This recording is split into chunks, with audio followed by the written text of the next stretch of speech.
আমি এখন গুলশান শহরের সবচেয়ে সুন্দর এবং আকর্ষণীয় একটা পার্কে রয়েছি। এখানে আসতে হলে টাকা লাগে না এবং সবার জন্য উন্মুক্ত। যেই পার্কের নাম দেওয়া হয়েছে বিচারপতি শাহাবুদ্দিন পার্ক। এই পার্কের সবকিছু নিয়ে থাকছি আজকের ব্লগে।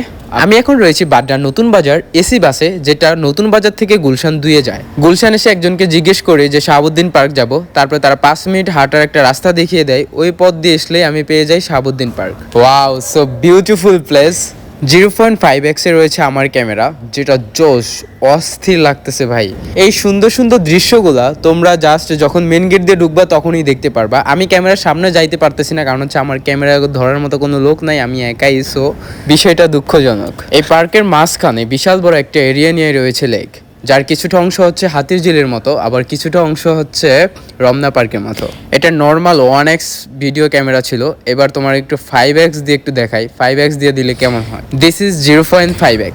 তোমরা প্রায় সময় বলো ভিডিও কোয়ালিটি খারাপ কেন হয়। শোনো, ফার্স্ট অফ অল তোমার মুখে তুমি যত আলো দিতে পারবা আইফোনের ছবি এবং ভিডিও তত সুন্দর হবে। সেকেন্ডে যেটা বলতে চাই সেটা হচ্ছে, দেখো আমি 4K রেজুলেশনে ভিডিওগুলো বানাই। 4K হচ্ছে 4000, আর এই ভিডিওটা অ্যাপসে ঢুকানোর পরে এডিট করার পরে মাত্র 1080 দিয়া, মানে 1080 দিয়ে সেভ করি, তাহলে 4000 থেকে মাত্র 1080-তে। ওয়াও, এটা একটা মঞ্চের মতো। এখানে বিভিন্ন ধরনের ইভেন্ট হয়ে থাকে, বড় বড় অনেক তারকারাও এখানে আসেন। এটারে একটু 5x দিয়ে একটু দেখাই, এটা কত সুন্দর। এখানে অনেক অনুষ্ঠান হয়, অনেক ইভেন্ট তোমরা দেখতে পাও মাঝে মধ্যে টিভিতে। নায়ক নায়িকা থেকে এখানে অনেকেই আসে।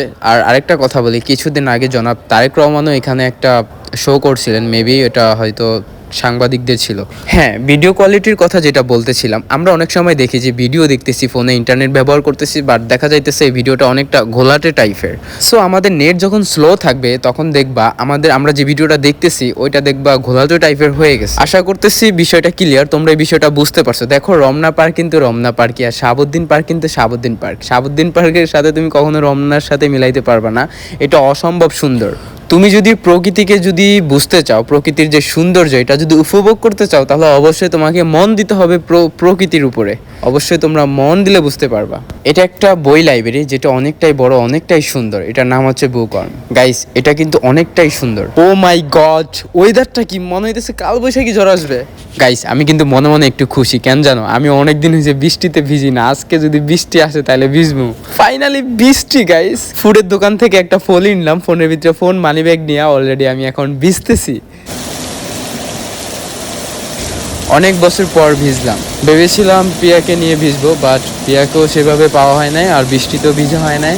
সো আজকে একেবারে মনের আবেগ টাবেগ সব ধুয়া ফালাইয়া দিয়ে মনে করেন আজকে ভিজতেছি। খুব খুশি, আজকে খুব খুশি। কিন্তু তোমার সাথে বৃষ্টিতে ভেজা রাক্ষেপ থেকেই গেল। আর ঢাকা শহরে বৃষ্টির কথা কি বলবো, এটা হচ্ছে একটু বৃষ্টি হলে পুরো শহর মনে করে ডুইবা যায়, কারণ হচ্ছে ড্রেনগুলো পরিষ্কার থাকে না। সো আজকের মতো ব্লগ এখানেই শেষ করছি। সবাই ভালো থাকবা, আল্লাহ হাফেজ।